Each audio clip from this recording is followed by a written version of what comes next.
ਵੀ ਤੁਸੀਂ ਇਸ press conference ਦੇ ਵਿੱਚ ਸ਼ਾਮਲ ਹੋਏ ਹੋ। ਤੇ ਤੁਸੀਂ ਸਾਰੇ ਜਾਣਦੇ ਹੋ ਕਿ ਪਿਛਲੇ 21 ਤਰੀਕ ਨੂੰ ਮੈਂ ਵਿਧਾਨ ਸਭਾ ਦੇ ਵਿੱਚ ਇੱਕ ਸਬਸਟੈਂਟਿਵ ਲੈ ਕੇ ਆਇਆ ਸੀਗਾ ਅੰਡਰ ਸੈਕਸ਼ਨ 71, ਜੋ ਕੇਂਦਰ ਸਰਕਾਰ ਨੇ 3 ਐਗਰੀ ਆਰਡੀਨੈਂਸਸ ਪਾਸ ਕੀਤੇ ਨੇ। ਉਹਨਾਂ ਨੂੰ ਰਿਜੈਕਟ ਕਰਨ ਲਈ ਇਹ ਮੋਸ਼ਨ ਲੈ ਕੇ ਆਇਆ ਸੀ। ਤੇ ਨਾਲ ਹੀ ਜੋ ਸੈਕਸ਼ਨ 77 ਹੈ ਪੰਜਾਬ ਵਿਧਾਨ ਸਭਾ ਦਾ ਰੂਲਸ ਦਾ, ਉਸ 'ਚ ਮੈਂ ਵੋਟਿੰਗ ਦੀ ਵੀ ਮੰਗ ਕੀਤੀ ਸੀ ਵੀ ਇਹਦੇ ਉੱਤੇ ਪਾਈ ਜਾਵੇ। ਤੇ ਮੈਨੂੰ ਕੱਲ ਪਤਾ ਚੱਲਿਆ ਵੀ ਮੇਰਾ ਜੋ ਮੋਸ਼ਨ ਹੈ ਉਹ ਰਿਜੈਕਟ ਕਰ ਦਿੱਤਾ ਗਿਆ। ਤੇ ਅੱਜ ਮੈਂ ਫਿਰ ਵਿਸ਼ੇਸ਼ ਤੌਰ ਤੇ ਮਾਨਯੋਗ ਸਪੀਕਰ ਸਾਹਿਬ ਤੋਂ ਟਾਈਮ ਲਿਆ ਸੀ, ਉਹਨਾਂ ਨੂੰ ਮਿਲ ਕੇ ਆਇਆ ਤੇ ਪੁੱਛਿਆ ਵੀ ਕੀ ਕਾਰਨ ਨੇ ਵੀ ਜਿਹੜਾ ਮੇਰਾ ਮੋਸ਼ਨ ਰਿਜੈਕਟ ਕੀਤਾ ਗਿਆ। ਤੇ ਜਿਵੇਂ ਤੁਹਾਨੂੰ ਪਤਾ ਹੀ ਹੈ ਕਿ ਇਹ ਹਾਕਮ ਧਿਰ ਜਿਹੜੀ ਹੈ ਉਹਨਾਂ ਦਾ ਇੱਕ ਨੇਚਰ ਬਣ ਚੁੱਕਿਆ ਵੀ ਆਪਦੇ ਜੋ ਉਹਨਾਂ ਦੀ ਜੋ ਚਾਹੁੰਦੇ ਨੇ ਵਿਧਾਨ ਸਭਾ ਦੇ ਵਿੱਚ ਉਹਨੂੰ ਬੁਲਡੋਜ਼ ਕਰਕੇ ਉਹ ਆਪਦਾ ਲਾਗੂ ਕਰਦੇ ਨੇ।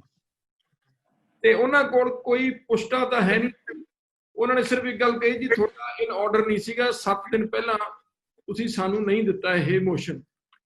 ਪਰ ਮੈਂ ਦੱਸਣਾ ਚਾਹੁੰਦਾਗਾ ਕਿ ਪਹਿਲਾਂ ਤਾਂ ਉਹਨਾਂ ਦੀ ਗੱਲ ਮੈਂ ਝੁਠਲਾਉਣੀ ਚਾਹੁੰਦਾ ਵੀ ਜਿਹੜੇ 7 ਦਿਨ ਦਾ ਉਹਨਾਂ ਨੇ ਕਿਹਾ ਵੀ ਨੋਟਿਸ ਪਹਿਲਾਂ ਨਹੀਂ ਦਿੱਤਾ। ਅਸੀਂ ਬੜਾ ਸੋਚ ਸਮਝ ਕੇ 21 ਤਰੀਕ ਨੂੰ ਸਾਡਾ ਇਹ ਨੋਟਿਸ ਦੇਣ ਦਾ ਮਕਸਦ ਵੀ ਇਹੀ ਸੀ ਵੀ 7 ਦਿਨ 28 ਤਰੀਕ ਤੋਂ ਪਹਿਲਾਂ 21 ਤਰੀਕ ਬਣਦੀ ਹੈ।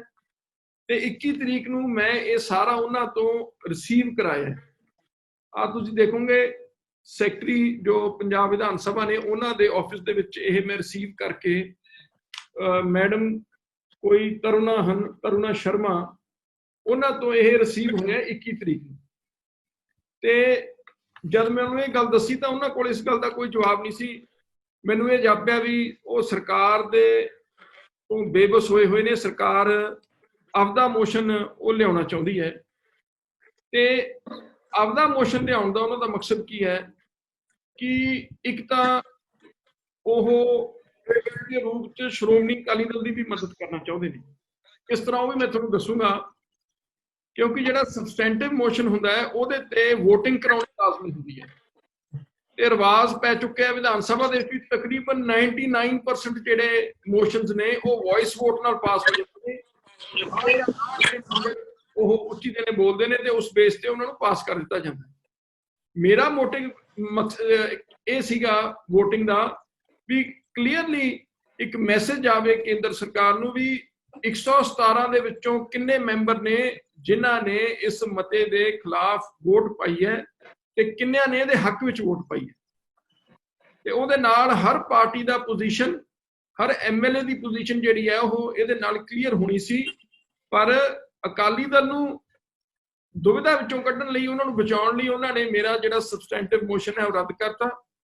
ਤੇ ਮੈਨੂੰ ਇਹ ਜਾਣਕਾਰੀ ਮਿਲੀ ਹੈ ਵੀ ਆਪਦਾ ਇੱਕ ਨਾਰਮਲ ਜਿਹੜਾ ਹੈ ਸਧਾਰਨ ਮਤਾ ਲੈ ਕੇ ਆਉਣਗੇ ਤੇ ਉਹਨੂੰ ਬਿਨਾਂ ਡਿਸਕਸ਼ਨ ਕਰੇ, ਬਿਨਾਂ ਉਹ ਤੇ ਵੋਟਿੰਗ ਕਰਾਏ ਉਹਨੂੰ ਪਾਸ ਕਰਾਉਣਗੇ।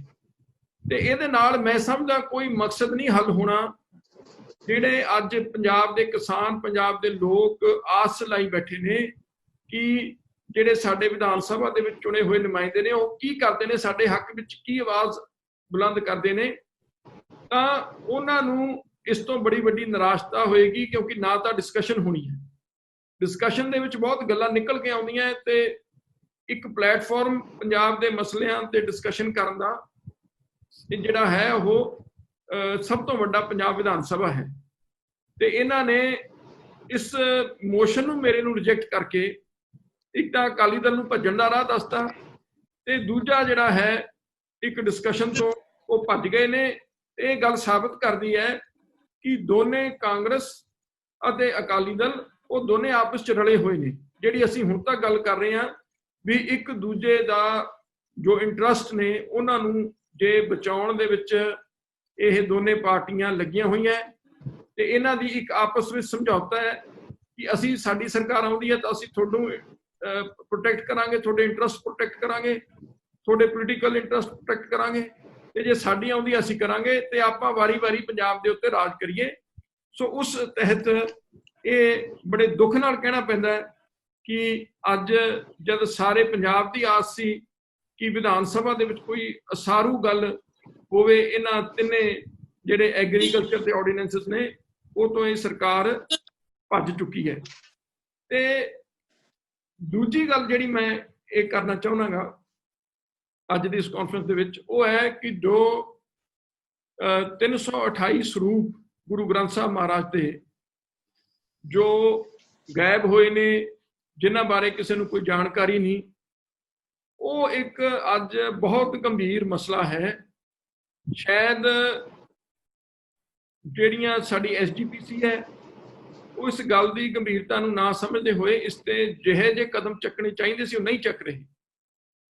चाहे उन्होंने एक गल तो मान ली है कि 328 स्वरूप जिहड़े ने वो किस या बिना रिकॉर्ड करे बेचे गए या क्यों गायब होए, किहनूं दिते, ये तो बाद च पता चलेगा। पर आपां नूं इस वल जरूर ध्यान देण दी अज लोड़ है भी वो स्वरूप कित्थे ने, किस हालात दे विच ने ते की वो स्वरूप सुरक्षित ने। ते इहदे बारे अज तक कोई एक्शन नहीं लिया गया। ते इहदे वास्ते कोई सिंपल SGPC आपदे आप विच मैं समझदा इन्हां नूं लभण च असमर्थ है, क्योंकि इहदे वास्ते प्रॉपर इन्वेस्टिगेशन की लोड़ है। ते इन्वेस्टिगेशन की कोई SGPC कोल कोई ऐसा प्रबंध नहीं, कोई उन्हां दी एक्सपर्टाइज नहीं कि वो इन्वेस्टिगेशन करके जिहड़े साडे 328 स्वरूप जिन्हें उन्होंने खुद मन्ने ने कि गैब ने, उन्होंने इन्वेस्टिगेशन राही कोई पुलिस नूं घट्टो घट मदद लैण, किसी सेंट्रल एजेंसी की मदद लैण, जिहदी भी वो चाहण वो मदद लैके इहदे बारे तथ्य सामने लैके आउण अते एक एक स्वरूप नूं अकाउंट फॉर करन कि गुरु ग्रंथ साहब महाराज का स्वरूप जिहड़ा है वो कित्थे है, किस रूप विच है, किहनूं दिता गया सी, ते जिहड़े दोषी ने उन्हां दे खिलाफ सख्त तो सख्त सजा होनी चाहिए है। ते अकाली दल बादल दल जो है उन्हां दा तुसीं देख लो, जद एक स्वरूप पुरातन स्वरूप कल्याण पिंड दे विचों चोरी होया तो उत्थे सरदार सुखबीर सिंह बादल खुद धरना देण गए उत्थे, ते उत्थे 5 दिन धरना ला के रखिया। ते हुण 328 स्वरूप गुरु ग्रंथ साहब महाराज दे गायब ने, ते उत्थे अज तक सरदार सुखबीर सिंह बादल या श्रोमणी अकाली दल दे किसी बंदे तो एक लफ्ज भी नहीं कहा गया, ओदी ना नखेधी कीती है, ना श्रोमणी गुरुद्वारा प्रबंधक कमेटी नूं उन्होंने कुछ कहा। ते इन्हां दी दोगली नीति ते जिहड़ी लोकां नूं इह दोष लाउंदे ने भी गुरु ग्रंथ साहब महाराज दे नां ते सियासत कर रहे ने, अज उन्हां दा चेहरा नंगा हो गया भी असल दे विच गुरु ग्रंथ साहब महाराज दे नां ते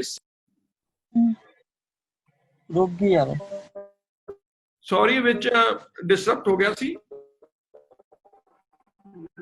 आवाज आ रही है सारे नूं जी?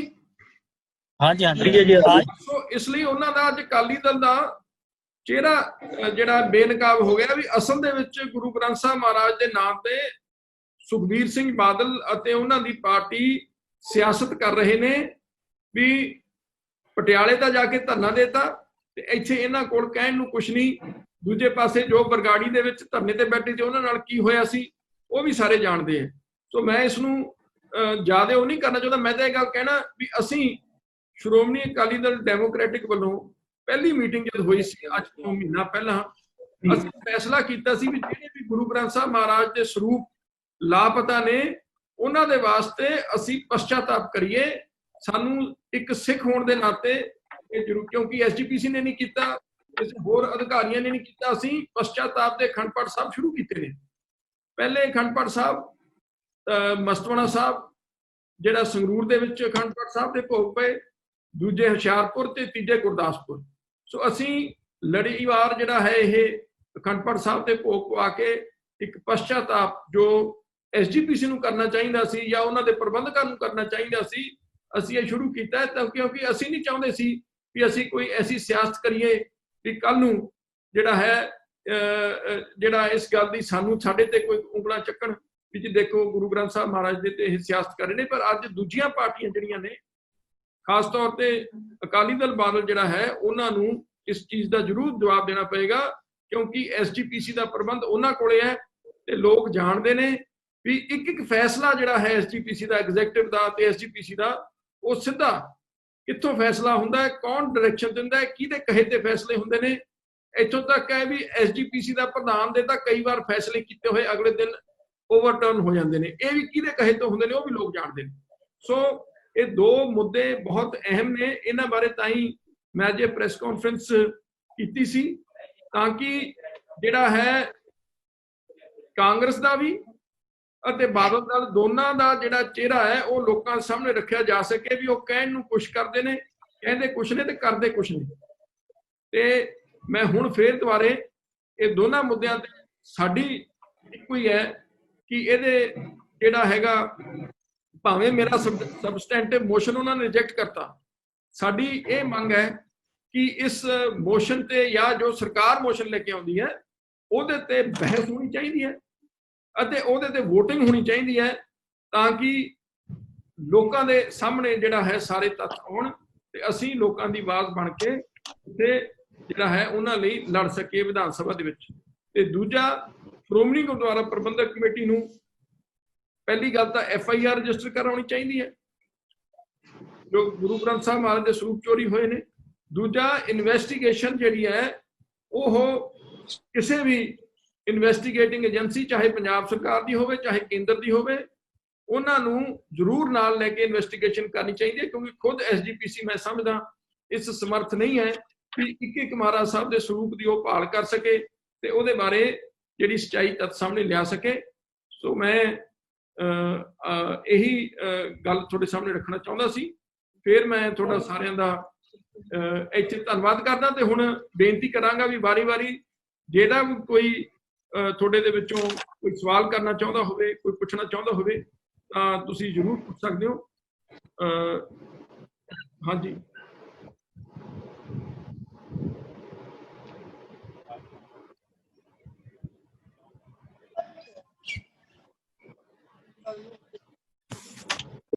ਢੀਂਡਸਾ ਸਾਹਿਬ। ਹਾਂਜੀ ਆਦਿਸ਼ ਜੀ। ਹਾਂਜੀ, ਇੱਕ ਢੀਂਡਸਾ ਸਾਹਿਬ, ਜਿਵੇਂ ਤੁਸੀਂ ਕਿਹਾ ਵੀ ਕਿ ਇਸ ਤੇ ਬਹਿਸ ਹੋਣੀ ਚਾਹੀਦੀ ਹੈ, VOTING ਹੋਣੀ ਚਾਹੀਦੀ ਹੈ, ਸੈਸ਼ਨ ਤਾਂ ਇੱਕ ਦਿਨ ਦਾ ਵੀ, ਇੱਕ ਦਿਨ ਦੇ ਵਿੱਚ ਇਸ ਤੇ ਬਹਿਸ ਕਿਵੇਂ ਪੋਸੀਬਲ ਹੈ? ਦੇਖੋ, ਹੋਰ ਤਾਂ ਕੋਈ ਬਿਜ਼ਨਸ ਹੈ ਨਹੀਂ ਸਰਕਾਰ ਦਾ ਆਦਿਸ਼ ਜੀ। ਸਰਕਾਰ ਨੇ ਸਿਰਫ ਜਿਹੜੇ ਨੇ ਬਿਲਸ ਪਾਸ ਕਰਾਉਣੇ ਹੈ, ਜੋ ਮੈਨੂੰ ਪਤਾ ਚੱਲਿਆ ਨਾ ਤਾਂ ਕੁਐਸਚਨ ਆਵਰ ਹੈ ਨਾ 0 ਆਵਰ ਹੈ, ਤੇ ਇਸ ਤੋਂ ਇਲਾਵਾ ਬਹਿਸ ਹੋ ਸਕਦੀ ਹੈ, ਕਿਉਂ ਨਹੀਂ ਹੋ ਸਕਦੀ। ਤੇ ਖਾਸ ਤੌਰ ਤੇ ਇਹੋ ਜਿਹੇ ਮੁੱਦੇ ਤੇ ਤਾਂ ਐਕਸਟੈਂਡ ਵੀ ਕੀਤੀ ਜਾ ਸਕਦੀ ਹੈ। ਬੜਾ ਸੈਂਸਿਟਿਵ ਮੁੱਦਾ ਹੈ ਇਹ ਪੰਜਾਬ ਦੇ ਲਈ, ਪੰਜਾਬ ਦੀ ਕਿਸਾਨੀ ਲਈ। ਮੈਂ ਸਮਝਦਾ ਜੀਵਨ ਤੇ ਮੌਤ ਦਾ ਸਵਾਲ ਹੈ।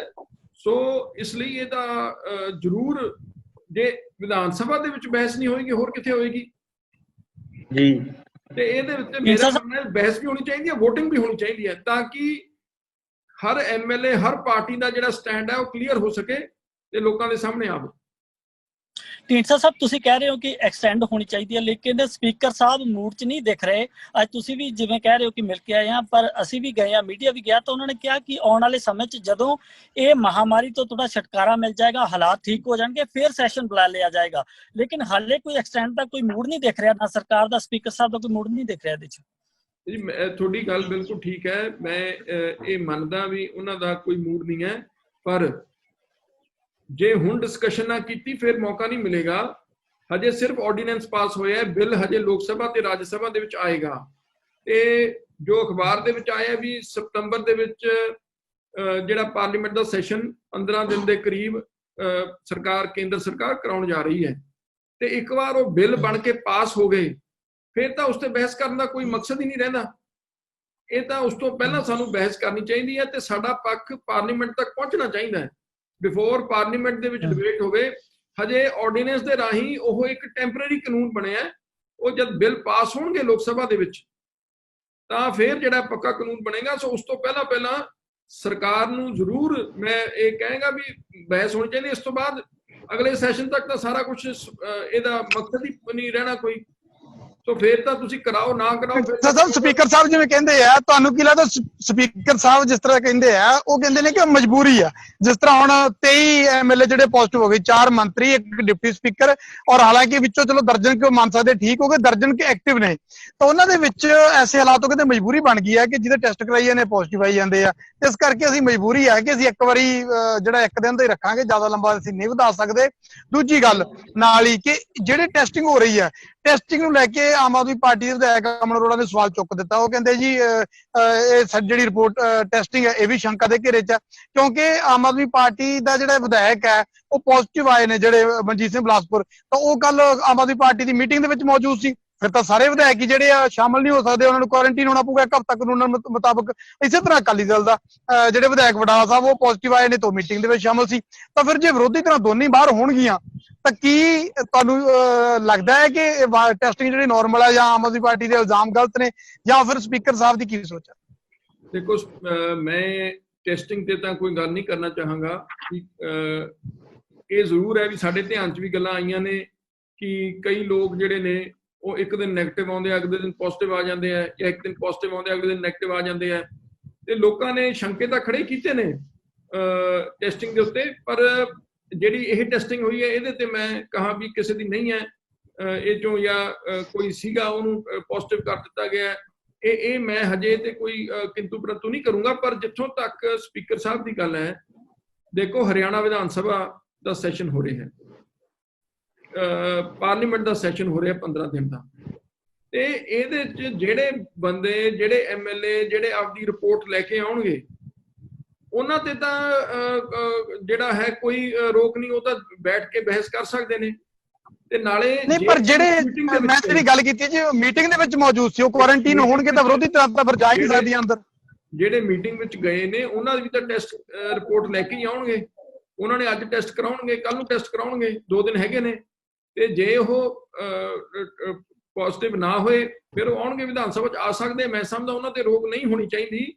ਇਹ ਬਹੁਤ ਜ਼ਿਆਦਾ ਸੈਂਸਿਟਿਵ ਮੁੱਦਾ ਹੈ ਨਪਿੰਦਰ ਜੀ, ਤੇ ਜੇ ਅਸੀਂ ਹੱਥ ਇਹ ਹੁਣ ਮੌਕਾ ਖੁੰਝਾ ਲਿਆ ਤਾਂ ਫਿਰ ਸਾਡੇ ਹੱਥ ਵਿੱਚ ਮੌਕਾ ਨਹੀਂ ਆਏਗਾ।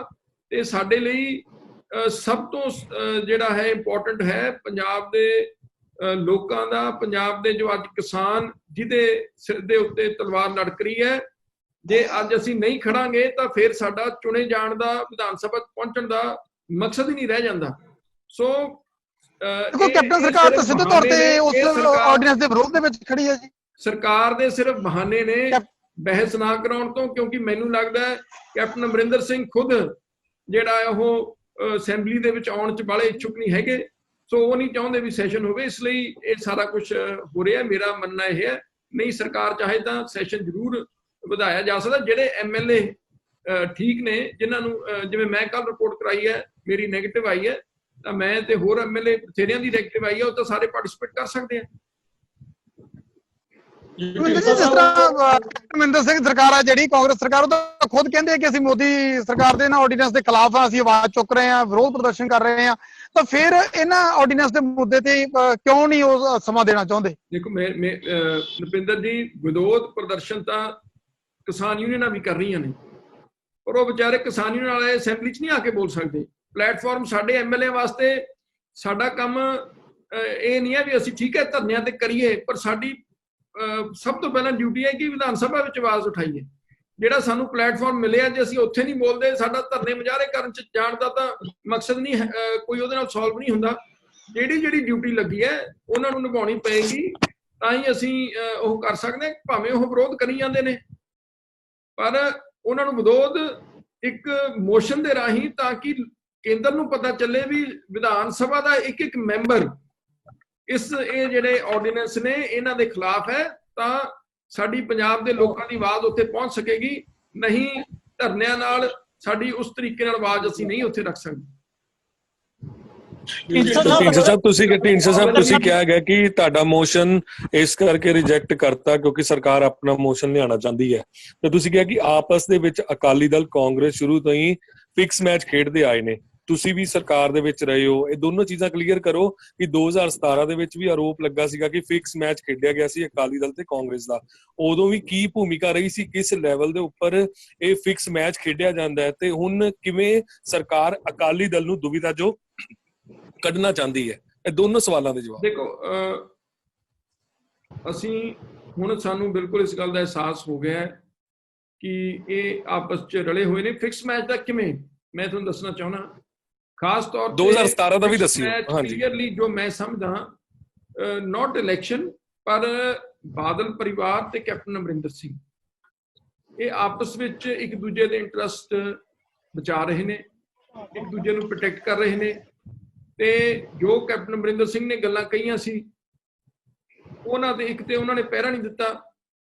ਹਾਲਾਂਕਿ ਉਹਨਾਂ ਨੇ ਤਾਂ ਬਹੁਤ ਵੱਡੀਆਂ ਵੱਡੀਆਂ ਗੱਲਾਂ ਕੀਤੀਆਂ। ਚਲੋ ਤੁਸੀਂ ਜਿਹੜੇ ਕੰਮ ਨੌਨ ਜਿਹੜੇ ਫਾਈਨੈਂਸ਼ੀਅਲ ਨਹੀਂ ਹੈ, ਫਾਈਨੈਂਸਿਸ ਨਾਲ ਨਹੀਂ ਸੰਬੰਧਿਤ, ਉਹ ਤਾਂ ਪੂਰੇ ਕਰ ਸਕਦੇ ਸੀ, ਪਰ ਕੋਈ ਨਹੀਂ ਕੀਤੀਆਂ। ਤੇ ਅੱਜ ਵੀ ਹਰ ਤਰ੍ਹਾਂ ਦੀ ਜੋ ਹੈ ਮਾਫੀਆ, ਚਾਹੇ ਟਰਾਂਸਪੋਰਟ ਹੈ, ਚਾਹੇ ਰੇਤੇ ਬਜਰੀ ਦਾ ਜਾਂ ਹੋਰ ਹੈ, ਉਹ ਚੱਲ ਰਿਹਾ ਹੈ। ਤੇ ਜਿਹੜੇ ਦੋਸ਼ੀ ਸੀ ਪਿਛਲੀ ਸਰਕਾਰ ਦੇ ਵਿੱਚ ਉਹਨਾਂ ਦੇ ਖਿਲਾਫ ਵੀ ਕੋਈ ਕਾਰਵਾਈ ਨਹੀਂ ਕੀਤੀ ਇਹਨਾਂ ਨੇ।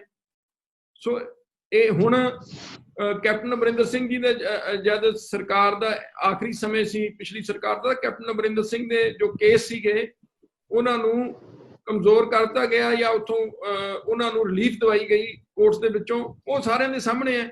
ਸੋ ਇਹ ਇੱਕ ਹੁਣ ਇਸ ਜਿਹੜੀ ਤੁਸੀਂ ਗੱਲ ਕੀਤੀ ਹੈ ਵੀ ਇਸ ਦੇ ਵਿੱਚ ਕਿਵੇਂ ਮਦਦ ਕਰ ਰਹੇ ਨੇ, ਮੈਂ ਤੁਹਾਨੂੰ ਦੱਸਦਾ। ਜਿਹੜੇ ਐਗਰੀ ਆਰਡੀਨੈਂਸਸ ਨੇ ਉਹਦੇ ਵਿੱਚ ਸ਼੍ਰੋਮਣੀ ਅਕਾਲੀ ਦਲ ਦੀ ਸਥਿਤੀ ਬੜੀ ਅਸਪਸ਼ਟ ਹੈ। ਖਾਸ ਤੌਰ ਤੇ ਜੋ ਕਲੀਅਰ ਹੈ ਕਿ ਉਹ ਆਰਡੀਨੈਂਸਸ ਦੇ ਹੱਕ ਵਿੱਚ ਉਹਨਾਂ ਨੇ ਹੁਣ ਤੱਕ ਵੋਟ ਪਾਈ ਹੈ।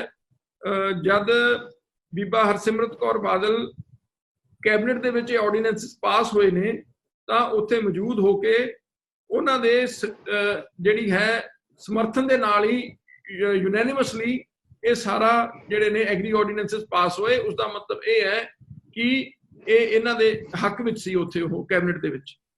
ਤੇ ਹੁਣ ਅਕਾਲੀ ਦਲ ਪੰਜਾਬ ਦੇ ਵਿੱਚ ਵਿਰੋਧ ਦੇਖ ਕੇ ਉਹਨਾਂ ਨੂੰ ਨਹੀਂ ਸਮਝ ਆ ਰਿਹਾ ਵੀ ਅਸੀਂ ਕੀ ਕਰੀਏ। ਉਹ ਸਿਰਫ ਇੱਕ ਗੱਲ ਕਹਿੰਦੇ ਨੇ ਵੀ ਜੀ ਜੇ ਐਮਐਸਪੀ ਤੋੜੀ ਗਈ ਤਾਂ ਅਸੀਂ ਸਹਿਣ ਨਹੀਂ ਕਰਾਂਗੇ। MSP is not the criteria. ਕਿਉਂਕਿ ਐਮਐਸਪੀ ਅਨਾਉਂਸ ਕਰਨਾ ਹੋਰ ਚੀਜ਼ ਹੈ, ਐਮਐਸਪੀ ਤੇ ਪਰਚੇਜ਼ ਕਰਨਾ ਹੋਰ ਚੀਜ਼ ਹੈ। ਸਿਰਫ 2 ਫਸਲਾਂ ਜਿਹੜੇ ਨੇ ਐਮਐਸਪੀ ਤੇ ਖਰੀਦ ਕੀਤੀਆਂ ਜਾਂਦੀਆਂ, ਪਰ ਅਨਾਉਂਸ ਐਮਐਸਪੀ ਘੱਟੋ ਘੱਟ 15-20 ਫਸਲਾਂ ਦੀ ਐਮਐਸਪੀ ਸਰਕਾਰ ਅਨਾਉਂਸ ਕਰਦੀ ਹੈ, ਸਿਰਫ 2 ਖਰੀਦ ਕੀਤੀਆਂ ਜਾਂਦੀਆਂ। ਸੋ ਅਨਾਉਂਸ ਜਾਰੀ ਰੱਖਣ, ਪਰ ਜੇ ਨਾ ਖਰੀਦਣ ਤਾਂ ਫਿਰ ਕੋਈ ਮਕਸਦ ਨਹੀਂ ਰਹਿ ਜਾਂਦਾ। ਸੋ ਇਹ ਕੋਰ ਇਸ਼ੂਜ਼ ਨੇ। ਤੇ ਜੇ ਬਹਿਸ ਹੁੰਦੀ ਤਾਂ ਸ਼੍ਰੋਮਣੀ ਅਕਾਲੀ ਦਲ ਨੂੰ ਉੱਥੇ ਜਿਹੜੇ ਐਮਐਲਏ ਨੇ ਸ਼੍ਰੋਮਣੀ ਅਕਾਲੀ ਦਲ ਦੇ, ਮੈਂ ਖੁਦ ਇਸ ਗੱਲ ਦਾ ਮੈਨੂੰ ਜਾਣਕਾਰੀ ਹੈ ਕਿ ਐਮਐਲਏ ਇਹਨਾਂ ਆਰਡੀਨੈਂਸਸ ਦੇ ਹੱਕ ਵਿੱਚ ਨਹੀਂ, ਪਰ ਉਹਨਾਂ ਦੀ ਸ਼੍ਰੋਮਣੀ ਅਕਾਲੀ ਦਲ ਦੀ ਲੀਡਰਸ਼ਿਪ ਉਹ ਕਹਿੰਦੀ ਹੈ ਵੀ ਤੁਸੀਂ ਆਪਾਂ ਇਹਨਾਂ ਦੇ ਹੱਕ ਵਿੱਚ ਵੋਟ ਪਾਉਣੀ ਆ, ਆਰਡੀਨੈਂਸਸ ਦੇ ਅਗੇਂਸਟ ਵੋਟ ਪਾਉਣੀ ਹੈ ਜਿਹੜੀ ਜੇ ਉੱਥੇ ਅਸੈਂਬਲੀ ਦੇ ਵਿੱਚ। ਸੋ ਉਹਨਾਂ ਦੇ ਖੁਦ ਪਾਰਟੀ ਦੇ ਵਿੱਚ ਇਸ ਗੱਲ ਦੀ ਦੋਫਾੜ ਹੈ। ਬਹੁਤੀ ਲੀਡਰਸ਼ਿਪ ਜੋ ਪਾਰਟੀ ਦੀ ਹਾਈ ਕਮਾਂਡ ਨੇ ਫੈਸਲਾ ਕੀਤਾ ਹੈ ਉਹ ਐਮਐਲਏ ਮੈਨੂੰ ਨਹੀਂ ਲੱਗਦਾ ਕੋਈ ਵੀ ਉਹਦੇ ਨਾਲ ਸਹਿਮਤ ਹੈ। ਸੋ ਉਹ ਇਸ ਚੀਜ਼ ਤੋਂ ਬਚਣਾ ਚਾਹੁੰਦੇ ਹੈ। ਤੇ ਦੂਜੀ ਜੇ ਵੌਇਸ ਵੋਟ, ਤੁਸੀਂ ਤਾਂ ਹੁਣ ਸਾਰੇ ਜਾਣਦੇ ਹੋ ਅਸੈਂਬਲੀ ਦੇ ਵਿੱਚ ਵੋਟਿੰਗ ਹੋਣੀ ਹੋਰ ਚੀਜ਼ ਹੈ ਤੇ ਵੌਇਸ ਵੋਟ ਨਾਲ ਮਤਾ ਪਾਸ ਹੋਣਾ ਹੋਰ ਚੀਜ਼ ਹੈ। ਵੌਇਸ ਵੋਟ ਨਾਲ ਕੀ ਹੁੰਦਾ ਵੀ ਉਹਨਾਂ ਨੇ ਕਹਿਤਾ ਹਾਂਜੀ ਜਿਹੜੇ ਹੱਕ 'ਚ ਨੇ ਹਾਂ ਬੋਲ ਦੋ, ਉੱਥੇ ਹਾਂ ਦਾ ਕੀ ਪਤਾ ਚੱਲਦਾ ਵੀ ਕਿਹਨੇ ਹਾਂ ਬੋਲੀ ਕਿਹਨੇ ਨਾ ਬੋਲੀ। ਉਹ ਰੌਲੇ ਦੇ ਵਿੱਚ ਕਹਿੰਦੇ ਜੀ ਹਾਂ ਪੱਖ ਦੀ ਜਿੱਤ ਹੈ, ਹਾਂ ਪੱਖ ਦੀ ਜਿੱਤ ਹੈ, ਮਤਾ ਪਾਸ ਹੋ ਗਿਆ। ਤੇ ਬਹਿਸ ਉਹ ਕਰਾਉਣਗੇ ਨਹੀਂ। ਜੇ ਬਹਿਸ ਕਰਾਉਣਗੇ ਫਿਰ ਵੀ ਜਿਹੜਾ ਅਕਾਲੀ ਦਲ ਫਸਦਾ। ਸੋ ਇਸ ਲਈ ਇਸ ਦੁਵਿਧਾ ਦੇ ਵਿੱਚੋਂ ਕੱਢਣ ਲਈ ਉਹ ਮਤਲਬ ਗੁੱਤ-ਮੁੱਤ ਕਰਕੇ ਉਹਨਾਂ ਨੇ ਇਹ ਮਤਾ ਪਾਸ ਕਰਵਾ ਲੈਣਾ, ਕੋਈ ਬਹਿਸ ਨਹੀਂ ਕਰਾਉਣੀ ਤੇ ਕਿਸੇ ਦੀ ਵੀ ਕੋਈ ਸਥਿਤੀ ਉੱਥੇ ਸਪਸ਼ਟ ਨਹੀਂ ਹੋਣੀ। ਇਸ ਤਰੀਕੇ ਦੇ ਨਾਲ ਉਹ ਮਦਦ ਕਰਨਾ ਚਾਹੁੰਦੇ ਆ। ਢੀਂਡਸਾ ਸਾਹਿਬ ਕਰਕੇ ਜੀ ਇੱਕ ਕਰਕੇ ਪਲੀਜ਼। ਢੀਂਡਸਾ ਸਾਹਿਬ ਅਗਰ ਤੁਹਾਡਾ ਪ੍ਰਸਤਾਵ ਹੈ ਅਗਰ ਕੈਰੀ ਨਹੀਂ ਹੁੰਦਾ ਤਾਂ ਤੁਸੀਂ ਅੱਗੇ ਹੁਣ ਕੀ ਕਰਨ ਜਾ ਰਹੇ ਹੋ? ਦੂਸਰਾ ਸਵਾਲ ਮੇਰਾ ਇਹ ਹੈ, ਜਦੋਂ ਤੁਸੀਂ ਪ੍ਰਸਤਾਵ ਸਪੀਕਰ ਸਾਹਿਬ ਸਾਹਮਣੇ ਰੱਖਿਆ ਸੀ, ਅਗਰ ਸਪੀਕਰ ਸਾਹਿਬ ਨੂੰ ਤੁਸੀਂ ਲਿਖਤੀ ਰੂਪ ਦੇ ਵਿੱਚ ਇਹ ਨਹੀਂ ਕਿਹਾ ਕਿ ਅਗਰ ਅਸੀਂ ਇਤਿਹਾਤ ਵਰਤ ਕੇ ਇੱਕ ਦਿਨ ਅਗਰ ਸੈਸ਼ਨ ਬੁਲਾ ਸਕਦੇ ਹਾਂ ਤਾਂ ਇਤਿਹਾਤ ਵਰਤ ਕੇ ਅਸੀਂ 3 ਦਿਨ ਜਾਂ 4 ਦਿਨ ਸੈਸ਼ਨ ਕਿਉਂ ਨਹੀਂ ਬੁਲਾ ਸਕਦੇ? ਕਿਉਂਕਿ ਪੰਜਾਬ ਦਾ ਮਸਲਾ ਹੈ, ਕਿਸਾਨੀ ਦਾ ਮਸਲਾ ਹੈ। ਕਿਸਾਨ ਲਗਾਤਾਰ ਵਿਰੋਧ ਕਰ ਰਹੇ ਨੇ। ਡੇਲੀ ਤਸਵੀਰ ਕੋਈ ਨਾ ਕੋਈ ਪੰਜਾਬ ਦੇ ਕਿਸੇ ਨਾ ਕਿਸੇ ਜ਼ਿਲ੍ਹੇ ਦੇ ਵਿੱਚੋਂ ਆ ਰਹੀ ਹੁੰਦੀ ਆ। ਤਾਂ ਤੁਸੀਂ ਇਹ ਸਥਿਤੀ ਸਪਸ਼ਟ ਕੀਤੀ ਹੈ ਕਿ ਅਗਰ ਪ੍ਰਸਤਾਵ ਨਹੀਂ ਕੈਰੀ ਕਰਦੇ ਤਾਂ ਤੁਸੀਂ ਕੀ ਕਰੋਗੇ? ਅਤੇ ਅਗਰ ਪੰਜਾਬ ਸਰਕਾਰ ਦਾ ਕੀ ਤਰਕ ਸੀਗਾ, ਸਪੀਕਰ ਸਾਹਿਬ ਦਾ ਕੀ ਤਰਕ ਸੀਗਾ ਜਦ ਉਹਨਾਂ ਨੇ ਕਿਹਾ ਕਿ ਅਸੀਂ ਇੱਕ ਦਿਨ ਤੋਂ ਜ਼ਿਆਦਾ ਸੈਸ਼ਨ ਨਹੀਂ ਬੁਲਾ ਸਕਦੇ? ਦੇਖੋ ਉਹਨਾਂ ਕੋਲ ਕੋਈ ਜਵਾਬ ਨਹੀਂ। ਉਹ ਤਾਂ ਸਿਰਫ ਕਰੋਨਾ ਦਾ ਬਹਾਨਾ, ਇੱਕ ਮਿੰਟ, ਸਿਰਫ ਕਰੋਨਾ ਦਾ ਬਹਾਨਾ ਬਣਾ ਕੇ ਉਹ ਇਹਨੂੰ ਕਰਟੇਲ ਕਰਨਾ ਚਾਹੁੰਦੇ ਨੇ। ਪਰ ਇਹ ਉਹਨਾਂ ਦਾ ਕਹਿਣਾ ਹੈ ਵੀ ਸਾਡੀ ਆਬਲੀਗੇਸ਼ਨ ਹੈ, ਇਸ ਕਰਕੇ ਸਾਨੂੰ ਇਹ ਸੈਸ਼ਨ ਬੁਲਾਉਣਾ ਪੈ ਰਿਹਾ। ਪਰ ਮੈਂ ਇਸ ਤਰਕ ਨਾਲ ਸਹਿਮਤ ਨਹੀਂ ਹੈ। ਜਦ ਅਸੀਂ ਸਾਰੇ ਕਰੋਨਾ ਨੈਗੇਟਿਵ ਦੀ ਰਿਪੋਰਟ ਲੈ ਕੇ ਜਾਵਾਂਗੇ ਤਾਂ ਫਿਰ ਉਹਨੂੰ ਕਰਟੇਲ ਕਰਨ ਦਾ ਤਾਂ ਕੋਈ ਮਕਸਦ ਰਹਿ ਨਹੀਂ ਜਾਂਦਾ। ਜਦ ਇਹ ਕਹਿਤਾ ਵੀ ਸਾਰੇ ਇਤਿਹਾਤ ਵਰਤੇ ਜਾ ਰਹੇ ਨੇ, ਅਸੀਂ ਸਾਰੇ ਟੈਸਟ ਕਰਾ ਕੇ ਜਾ ਰਹੇ ਹਾਂ, ਫਿਰ ਕੋਈ ਬਹਾਨਾ ਨਹੀਂ ਹੈ। ਸਿਰਫ ਉਹ ਤਾਂ ਜਿਵੇਂ ਕਹਿੰਦੇ ਆ ਵੀ ਇੱਕ ਐਸਕੇਪ ਰੂਟ ਲੱਭ ਰਹੇ ਨੇ, ਉਹਨਾਂ ਦੇ ਕਹਿਣ ਨਾਲ ਜਿਹੜੀ ਉਹਨਾਂ ਦੀ ਗੱਲ ਵਾਜਬ ਨਹੀਂ ਹੈ। ਸੋ ਉਹਦਾ ਤੁਹਾਨੂੰ ਜਿਹੜੀਆਂ ਗੱਲਾਂ ਕਹੀਆਂ ਉਹੀ ਉਹਨਾਂ ਨੇ ਮੈਨੂੰ ਕਹੀਆਂ ਸਪੀਕਰ ਸਾਹਿਬ। ਤੁਸੀਂ ਹੁਣ ਕੀ ਕਰੋਗੇ?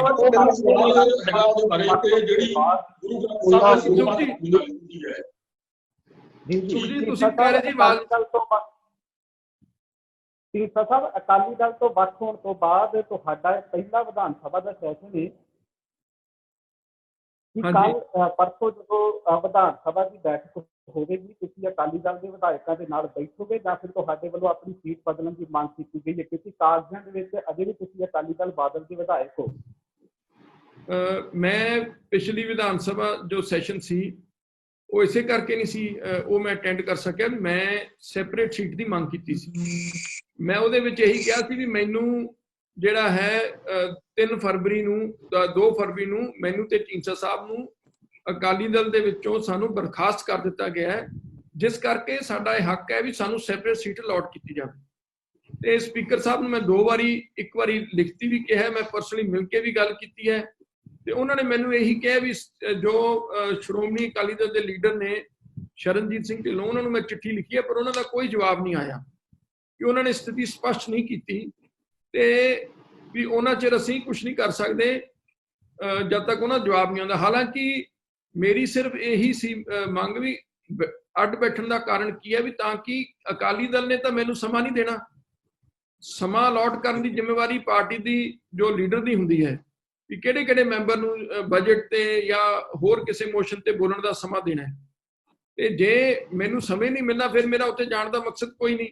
ਸੋ ਮੇਰੀ ਸੈਪਰੇਟ ਸੀਟ ਦੀ ਮੈਂ ਮੰਗ ਜਿਹੜੀ ਕੀਤੀ ਸੀ ਉਹ ਅੱਜ ਤੱਕ ਉਹਨਾਂ ਨੇ ਪੂਰੀ ਨਹੀਂ ਕੀਤੀ, ਕਿਉਂਕਿ ਇਹ 'ਚ ਵੀ ਜਿਹੜੀ ਹੈ ਸ਼੍ਰੋਮਣੀ ਅਕਾਲੀ ਦਲ ਦੀ ਦੋਗਲੀ ਨੀਤੀ ਸਾਹਮਣੇ ਆਉਂਦੀ ਹੈ ਵੀ ਉਹ ਮੈਨੂੰ ਪਾਰਟੀ ਦੇ ਵਿੱਚੋਂ ਕੱਢ ਕੇ ਵੀ ਇਹ ਗੱਲ ਐਕਸੈਪਟ ਕਰਨ ਨੂੰ ਤਿਆਰ ਨਹੀਂ ਵੀ ਮੈਨੂੰ ਪਾਰਟੀ ਚੋਂ ਕੱਢ ਦਿੱਤਾ ਗਿਆ, ਕਿਉਂਕਿ ਉਹ ਨਹੀਂ ਚਾਹੁੰਦੇ ਵੀ ਮੈਂ ਉੱਥੇ ਖੁੱਲ੍ਹ ਕੇ ਆਪਦੀ ਗੱਲ ਰੱਖ ਸਕਾਂ, ਕਿਉਂਕਿ ਸ਼ਾਇਦ ਕਈ ਗੱਲਾਂ ਜਿਹੜੀਆਂ ਨੇ ਉਹਨਾਂ ਨੂੰ ਹਜਮ ਨਾ ਹੋਣ। ਸੋ ਇਸ ਲਈ ਉਹ ਜਾਣਬੁੱਝ ਕੇ ਆਪਦੀ ਸਥਿਤੀ ਸਪਸ਼ਟ ਨਹੀਂ ਕਰ ਰਹੇ। ਤੇ ਮੈਂ ਇਹ ਦੁਬਾਰੇ ਅੱਜ ਜਦ ਮਿਲਿਆ ਸੀ ਉਦੋਂ ਵੀ ਉਹਨਾਂ ਨਾਲ ਇਹ ਗੱਲ ਕੀਤੀ ਸੀ। ਉਹਨਾਂ ਨੇ ਕਿਹਾ ਵੀ ਅਸੀਂ 3 ਰਿਮਾਈਂਡਰ ਭੇਜ ਚੁੱਕੇ ਹਾਂ ਪਰ ਅਕਾਲੀ ਦਲ ਵੱਲੋਂ ਕੋਈ ਜਵਾਬ ਨਹੀਂ ਆਇਆ। ਪਰ ਕਿਉਂਕਿ ਵੈਸੇ ਤਾਂ ਮੈਂ ਸ਼ਾਇਦ ਸੈਸ਼ਨ ਵਿੱਚ ਨਾ ਜਾਂਦਾ ਜੇ ਮੈਨੂੰ ਸੀਟ ਅਲਾਟ ਨਾ ਸੈਪਰੇਟ ਕਰਦੇ, ਪਰ ਕਿਉਂਕਿ ਇਹ ਮਸਲਾ ਐਸੇ ਗੰਭੀਰ ਨੇ, ਖਾਸ ਤੌਰ ਤੇ ਜਿਹੜਾ ਮੈਂ ਮੋਸ਼ਨ ਮੂਵ ਕੀਤਾ ਹੈ ਐਗਰੀਕਲਚਰ ਆਰਡੀਨੈਂਸਿਸ ਦਾ, ਕਿ ਮੈਂ ਸਮਝਦਾ ਸਾਰੀਆਂ ਗੱਲਾਂ ਨੂੰ ਪਿੱਛੇ ਰੱਖ ਕੇ ਮੈਂ ਉੱਥੇ ਜਿੱਥੇ ਵੀ ਮੈਨੂੰ ਬੈਠਣ ਨੂੰ ਕਹਿਣਗੇ ਮੈਂ ਬੈਠੂੰਗਾ ਤੇ ਆਪਦੀ ਸੈਪਰੇਟ ਸੀਟ ਅਲਾਟ ਕਰਨ ਦੀ ਮੈਂ ਮੰਗ ਉਹਨਾਂ ਨੂੰ ਦੁਬਾਰੇ ਦੁਹਰਾਊਂਗਾ। ਢੀਂਡਸਾ ਸਾਹਿਬ, ਤੁਸੀਂ ਗੁਰੂ ਮਹਾਰਾਜ ਦੇ ਸਰੂਪਾਂ ਦੀ ਗੱਲ ਕੀਤੀ ਹੈ, ਉਹਦੇ 'ਚ ਮੇਰਾ ਸਵਾਲ ਇਹ ਹੈ ਕਿ ਜੋ ਹੁਣ ਤਾਜ਼ਾ ਘਟਨਾਕ੍ਰਮ ਅਕਾਲ ਤਖਤ ਸਾਹਿਬ ਦੇ ਜਥੇਦਾਰ ਦੇ ਪੱਧਰ ਤੇ ਵਾਪਰਿਆ ਉਹ ਸੰਤ ਢੱਡਰੀਆਂ ਵਾਲਿਆਂ ਬਾਰੇ ਤੇ ਉਸ ਤਰ੍ਹਾਂ ਦੀ ਬਿਆਨਬਾਜ਼ੀ ਹੋਈ ਹੈ, ਕੀ ਤੁਹਾਨੂੰ ਲੱਗਦਾ ਹੈ ਕਿ ਉਹ ਜੋ ਪਹਿਲਾ ਮਸਲਾ ਸੀ ਮਹਾਰਾਜ ਦੇ ਸਰੂਪ ਜਿਹੜੇ ਨੇ ਗਾਇਬ ਹੋਏ ਨੇ ਉਸ ਦੇ ਉੱਤੇ ਪਰਦਾ ਪਾਉਣ ਦੀ ਕੋਸ਼ਿਸ਼ ਹੋ ਰਹੀ ਹੈ ਕਿ ਉਸ ਤੋਂ ਧਿਆਨ ਭਟਕ ਜੇ ਜੋ ਧਾਰਮਿਕ ਪੱਧਰ ਦੇ ਉੱਤੇ, ਧਾਰਮਿਕ ਫਰੰਟ ਦੇ ਉੱਤੇ ਦੂਸਰਾ ਮਸਲਾ ਜਿਹੜਾ ਹੈ ਲੱਗਦਾ ਕਿ ਇਸ ਪਿੱਛੇ ਕੋਈ ਅਕਾਲੀ ਦਲ ਦੀ ਸਿਆਸਤ ਹੋ ਸਕਦੀ ਹੈ? ਦੇਖੋ, ਕੋਸ਼ਿਸ਼ ਤਾਂ ਉਹ ਕਰਨਗੇ ਵੀ ਇਹਦਾ, ਕਿਉਂਕਿ ਇਹ ਬੜਾ ਜਿਹੜੇ ਇਹਦੇ ਨਤੀਜੇ ਨੇ ਉਹ ਬੜੇ ਭਿਆਨਕ ਹੋ ਸਕਦੇ ਨੇ ਜੇ ਅਸੀਂ ਇਹਨੂੰ ਗੰਭੀਰਤਾ ਨਾਲ ਨਾ ਲਿਆ। ਤੇ ਮੈਨੂੰ ਨਹੀਂ ਲੱਗਦਾ ਅਕਾਲ ਤਖਤ ਦੇ ਜਥੇਦਾਰ ਸਾਹਿਬ ਐਸੀ ਕੋਈ ਕਾਰਵਾਈ ਕਰਨਗੇ ਐਸੇ ਹਾਲਾਤਾਂ ਦੇ ਵਿੱਚ ਜਿਹਦੇ ਨਾਲ ਜਿਹੜਾ ਅਕਾਲ ਤਖਤ ਸਾਹਿਬ ਦੀ ਜੋ ਮਾਣ ਮਰਿਆਦਾ ਹੈ ਉਹ ਪਹਿਲਾਂ ਹੀ ਉਹਦੇ ਤੇ ਸਵਾਲ ਖੜੇ ਹੁੰਦੇ ਨੇ ਤੇ ਉਹਨੂੰ ਜਿਹੜਾ ਹੈ ਕਿਸੇ ਤਰ੍ਹਾਂ ਦੀ ਹੋਰ ਕਿੰਤੂ ਪ੍ਰੰਤੂ ਉਹਦੇ ਤੇ ਕੀਤਾ ਜਾਵੇ। ਤਾਂ ਹੀ ਮੈਂ ਕੋਈ ਅਕਾਲ ਤਖਤ ਸਾਹਿਬ ਦੇ ਜਥੇਦਾਰ ਦੇ ਉੱਤੇ ਸਵਾਲ ਨਾ ਖੜੇ ਕਰਦੇ ਹੋਏ ਮੈਂ ਇੱਕ ਬੜਾ ਰੈਲੀਵੈਂਟ ਜਿਹਾ ਕੁਐਸਚਨ ਤਾਂ ਹੀ ਅਸੀਂ ਇਹ ਕੀਤਾ ਹੈ ਵੀ ਇਹਦੀ ਬਾਰੀ ਇੱਕ ਇਨਵੈਸਟੀਗੇਟਿੰਗ ਏਜੰਸੀ ਦੇ ਤੋਂ ਹੀ ਇਹਦੀ ਜਿਹੜੀ ਹੈ ਸਹੀ ਪੜਚੋਲ ਹੋ ਸਕਦੀ ਹੈ। ਨਹੀਂ ਜੋ ਇਹਨਾਂ ਨੇ ਇਨਕੁਆਇਰੀ ਕਮਿਸ਼ਨ ਜਾਂ ਬੈਠੇ ਨੇ ਉਹਨਾਂ ਦਾ ਸਿਰਫ ਕਾਗਜ਼ਾਂ ਜਿਹੜੇ ਚੈੱਕ ਕਰਨੇ ਸੀ ਉਹ ਤਾਂ ਚੈੱਕ ਕਰ ਲਏ, ਉਹ ਤੋਂ ਤਾਂ ਹੁਣ ਕਲੀਅਰ ਹੋ ਗਿਆ ਵੀ 328 ਸਰੂਪ ਜਿਹੜੇ ਨੇ ਗੁਰੂ ਗ੍ਰੰਥ ਸਾਹਿਬ ਮਹਾਰਾਜ ਦੇ ਉਹ ਲਾਪਤਾ ਨੇ। ਹੁਣ ਤਾਂ ਅੱਗੇ ਇਨਵੈਸਟੀਗੇਸ਼ਨ ਦਾ ਕੰਮ ਹੈ ਕਿ ਉਹ ਪਤਾ ਕਰਨ ਵੀ ਉਹ ਸਰੂਪ ਗੁਰੂ ਗ੍ਰੰਥ ਸਾਹਿਬ ਮਹਾਰਾਜ ਦੇ ਕਿੱਥੇ ਕਿੱਥੇ ਗਏ ਨੇ। ਤੇ ਅਕਾਲੀ ਦਲ ਜ਼ਰੂਰ ਇਹਦੇ ਨਾਲ ਕਸੂਤੀ ਸਥਿਤੀ, ਕਿਉਂਕਿ ਲੋਕਾਂ ਦਾ ਐਸਜੀਪੀਸੀ ਦੇ ਨਾਲ ਜੇ ਅਸੀਂ ਗੱਲ ਕਰੀਏ, ਉਹਦੇ ਪ੍ਰਬੰਧ ਦੀ ਗੱਲ ਕਰੀਏ, ਆਖਰ ਸਵਾਲ ਤਾਂ ਉਹਨਾਂ ਤੇ ਉੱਠਣਾ ਹੈ ਵੀ ਸਵਾਲੀਆ ਨਿਸ਼ਾਨ ਤਾਂ ਪ੍ਰਬੰਧ ਦੀ ਕਮੀ, ਪ੍ਰਬੰਧ ਦੇ ਵਿੱਚ ਊਣਤਾਈਆਂ, ਉਹਦੇ ਕਰਕੇ ਇਹ ਸਾਰਾ ਕੁਝ ਹੋਇਆ ਹੈ। ਸੋ ਜੋ ਪ੍ਰਬੰਧ ਸੀ ਉਹ ਕਿੰਨੇ ਸਮੇਂ ਤੋਂ, ਚਾਹੇ ਪ੍ਰਧਾਨ ਕੋਈ ਵੀ ਸੀ, ਪਰ ਡਾਇਰੈਕਟਲੀ ਪ੍ਰਬੰਧ ਜਿਹੜਾ ਹੈ ਉਹ ਬਾਦਲ ਪਰਿਵਾਰ ਜਿਹੜਾ ਹੈ ਉਹ ਰਨ ਕਰ ਰਿਹਾ ਸੀ, ਤੇ ਉਹ ਉਹਨਾਂ ਦੇ ਫੈਸਲੇ ਹੀ, ਉਹਨਾਂ ਦੀ ਰਿਟ ਜਿਹੜੀ ਹੈ ਉਹ ਐਸਜੀਪੀਸੀ ਵਿੱਚ ਚੱਲਦੀ ਹੈ। ਚਾਹੇ ਜੋ ਮਰਜ਼ੀ ਐਸਜੀਪੀਸੀ ਕੋਸ਼ਿਸ਼ ਕਰ ਲੇ, ਉਹ ਜਿਹੜਾ ਹੈ ਇਹਨਾਂ ਤਾਂ ਉਹ ਤਾਂ ਖੜਾ ਨਹੀਂ ਛੁੱਟਣਾ ਜਦ ਤੱਕ ਸਚਾਈ, ਇੱਕ ਇੱਕ ਸਰੂਪ ਦਾ ਜਿਹੜਾ ਹੈ ਗੁਰੂ ਗ੍ਰੰਥ ਸਾਹਿਬ ਮਹਾਰਾਜ ਦਾ ਇਹ ਲੇਖਾ ਜੋਖਾ ਇਹ ਨਹੀਂ ਦਿੰਦੇ, ਉਹਨਾਂ ਚਿਰ ਇਹਨਾਂ ਦਾ ਛੁਟਕਾਰਾ ਨਹੀਂ ਹੋ ਸਕੇਗਾ। ਢੀਂਡਸਾ ਸਾਹਿਬ, ਜਿਹੜਾ ਆਪਣੇ ਸੰਤ ਰਣਜੀਤ ਸਿੰਘ ਢੰਡਰੀਆਂ ਵਾਲੇ ਆ, ਬਾਰ-ਬਾਰ ਸ੍ਰੀ ਅਕਾਲ ਤਖ਼ਤ ਸਾਹਿਬ ਦੇ ਜਥੇਦਾਰ ਨੂੰ ਵੰਗਾਰ ਰਹੇ ਆ, ਉਹਨਾਂ ਨੇ ਹੁਣ ਫੇਰ ਫੈਸਲੇ ਦਾ ਜਿਹੜਾ ਉਹ ਤੇ ਕਿੰਤੂ ਉਠਾਇਆ ਕਿ ਜਿਹੜਾ ਪਹਿਲਾ ਅਕਾਲੀ ਦਲ, ਦੂਜਾ ਸੁਖਬੀਰ ਸਿੰਘ ਬਾਦਲ ਦੀ ਅਗਵਾਈ ਵਾਲਾ ਅਕਾਲੀ ਦਲ, ਉਹਨਾਂ ਨੇ ਤਾਂ ਫਿਲਹਾਲ ਵਿੱਚ ਪੈ ਕੇ ਕੋਈ ਮਿਡਲ ਜਿਹੜਾ ਰੋਲ ਪੱਧਰ ਜਿਹੜਾ ਨਹੀਂ ਨਿਭਾਇਆ। ਕੀ ਤੁਸੀਂ ਰੋਲ ਨਿਭਾ ਰਹੇ ਹੋ, ਤੁਹਾਡੀ ਪਾਰਟੀ ਨਿਭਾ ਰਹੀ ਹੈ ਜਿਹੜਾ, ਕਿਉਂਕਿ ਪੰਥ ਦੇ ਵਿੱਚ ਬਹੁਤ ਸਾਰੀ ਦੁਬਿਧਾ, ਕਿਉਂਕਿ ਬਹੁਤ ਸਾਰੇ ਜਿਹੜੇ ਸਿੱਖ ਸ਼ਰਧਾਲੂ ਆ ਉਹਦੇ ਵੀ ਭਾਈ ਰਣਜੀਤ ਸਿੰਘ ਨਾਲ ਵੀ ਜੁੜੇ ਹੋਏ ਨੇ, ਇਹਦੇ ਬਾਰੇ ਤੁਹਾਡੀ ਪਾਰਟੀ ਕੀ ਕੋਈ ਰੋਲ ਨਿਭਾ ਰਹੀ ਹੈ ਇਹਨਾਂ ਦੇ ਵਿੱਚ ਮੀਡੀਏਟਰ ਦਾ? ਦੇਖੋ, ਹਜੇ ਤੱਕ ਤਾਂ ਅਸੀਂ ਕੋਈ ਇਸ ਦੇ ਵਿੱਚ ਕੋਈ ਰੋਲ ਨਹੀਂ ਨਿਭਾਇਆ, ਪਰ ਜੇ ਕੋਈ ਸਾਨੂੰ ਕੋਈ ਕਹੇਗਾ ਅਸੀਂ ਜ਼ਰੂਰ ਆਪਦੇ ਵੱਲੋਂ ਯਤਨ ਕਰਾਂਗੇ। ਮੇਰਾ ਇਹ ਮੰਨਣਾ ਜ਼ਰੂਰ ਹੈ ਕਿ ਇਹ ਜੋ ਦਿਨ ਪਰ ਦਿਨ ਇਹ ਪਾੜ ਵੱਧ ਰਿਹਾ ਹੈ, ਇਹ ਕੋਈ ਚੰਗੀ ਗੱਲ ਨਹੀਂ ਹੈ। ਬੈਠ ਕੇ, ਇਹ ਕੋਈ ਬਾਹਲੇ ਵੱਡੇ ਮਸਲੇ ਨਹੀਂ, ਇਹ ਬੈਠ ਕੇ ਜਿਹੜਾ ਹੈ ਮਸਲਿਆਂ ਨੂੰ ਸੁਲਝਾ ਲੈਣਾ ਚਾਹੀਦਾ ਹੈ, ਤੇ ਇਹਦੇ ਵਾਸਤੇ ਚਾਹੇ ਕੋਈ ਵੀ ਵਾਇਆ ਮੀਡੀਆ ਲੱਭਿਆ ਜਾਵੇ ਜਿਹੜਾ ਦੋਨੇ ਧਿਰਾਂ ਨੂੰ ਸਹਿਮਤ ਹੋਵੇ, ਜਿਹਤੇ ਅਕਾਲ ਤਖ਼ਤ ਸਾਹਿਬ ਮੈਂ ਸਮਝਦੇ ਨੇ ਉਹਨਾਂ ਨੂੰ ਥੋੜਾ ਜਿਹਾ ਰੀਕਨਸੀਲੀਏਟਰੀ ਜਿਹੜੀ ਅਪਰੋਚ ਲੈਣੀ ਚਾਹੀਦੀ ਹੈ, ਤਾਂ ਕਿ ਇਸ ਮਸਲੇ ਨੂੰ ਹੱਲ ਕੀਤਾ ਜਾ ਸਕੇ। ਕਿਉਂਕਿ ਹੁਣ ਤੱਕ ਜੋ ਅਕਾਲ ਤਖ਼ਤ ਸਾਹਿਬ ਦਾ ਜੋ ਸਟੈਂਡ ਹੈ ਤੇ ਜੋ ਸੰਤ ਢੱਡਰੀਆਂ ਵਾਲੇ ਦਾ ਸਟੈਂਡ ਹੈ, ਉਹ ਬੜਾ ਰਿਜਿਡ ਸਟੈਂਡ ਰਿਹਾ, ਤੇ ਮੈਂ ਤਾਂ ਦੋਨਾਂ ਨੂੰ ਹੀ ਬੇਨਤੀ ਕਰਾਂਗਾ ਵੀ ਇਹ ਸਿੱਖ ਕੌਮ ਦੇ ਵਡੇਰੇ ਹਿੱਤਾਂ ਨੂੰ ਮੁੱਖ ਰੱਖ ਕੇ ਇਹਨੂੰ ਜਿੰਨਾ ਜਲਦੀ ਤੋਂ ਜਲਦੀ ਇਸ ਮਸਲੇ ਨੂੰ ਸੁਲਝਾਇਆ ਜਾ ਸਕਦਾ, ਉਹ ਸੁਲਝਾਇਆ ਜਾਣਾ ਚਾਹੀਦਾ।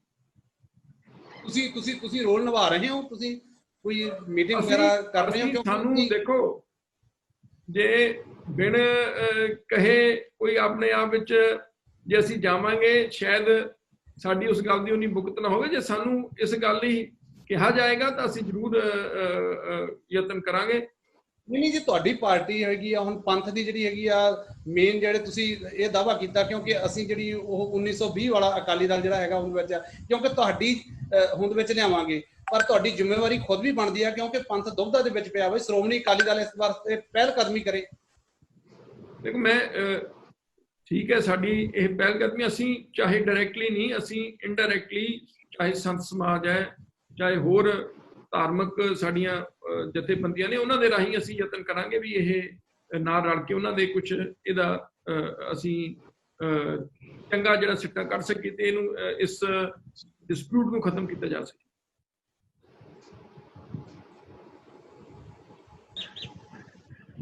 ਠੀਕ ਹੈ ਢੀਂਡਸਾ ਸਾਹਿਬ, ਧੰਨਵਾਦ ਜੀ ਸਾਰਿਆਂ ਦਾ। ਹੋਰ ਕੋਈ ਦੱਸੋ? ਕੋਈ? ਧੰਨਵਾਦ ਜੀ, ਮਿਹਰਬਾਨੀ ਜੀ, ਤੁਸੀਂ ਸਾਰੇ ਆਏ। ਥੈਂਕ ਯੂ ਜੀ, ਥੈਂਕ ਯੂ ਸਰ, ਬਹੁਤ ਬਹੁਤ ਸ਼ੁਕਰੀਆ ਜੀ। ਥੈਂਕ ਯੂ ਜੀ, ਤੁਹਾਡਾ ਸਭ ਦਾ ਬਹੁਤ ਬਹੁਤ ਸ਼ੁਕਰੀਆ, ਤੁਹਾਡਾ ਟਾਈਮ ਲਿਆ ਤੇ ਜਿਹੜਾ ਸਮਾਂ ਵੱਧ ਲੱਗਿਆ ਉਹਦੇ ਲਈ। ਇਹਦੀ ਢੀਂਡਸਾ ਸਾਹਿਬ ਦੀ ਨਾ, ਇਹਦੀ ਪੂਰੀ ਰਿਕਾਰਡਿੰਗ ਦਾ ਲਿੰਕ ਜਿਹੜਾ ਇਸੇ ਗਰੁੱਪ 'ਚ ਪਵਾ ਦਿਓ। ਇਹਨਾਂ ਨੇ ਤੁਹਾਡੇ ਹਰਜੋਤ ਨੇ ਰਿਕਾਰਡ ਕੀਤਾ ਹੋਊਗਾ, ਪੂਰੀ ਵੀਡੀਓ ਲਿੰਕ ਹੈ ਜਿਹੜਾ ਸਾਨੂੰ ਭਿਜਵਾ ਦਿਓ। ਪਵਾ ਦੇਣੇ ਜੀ। ਥੈਂਕ ਯੂ ਜੀ। ਥੈਂਕ ਯੂ ਜੀ।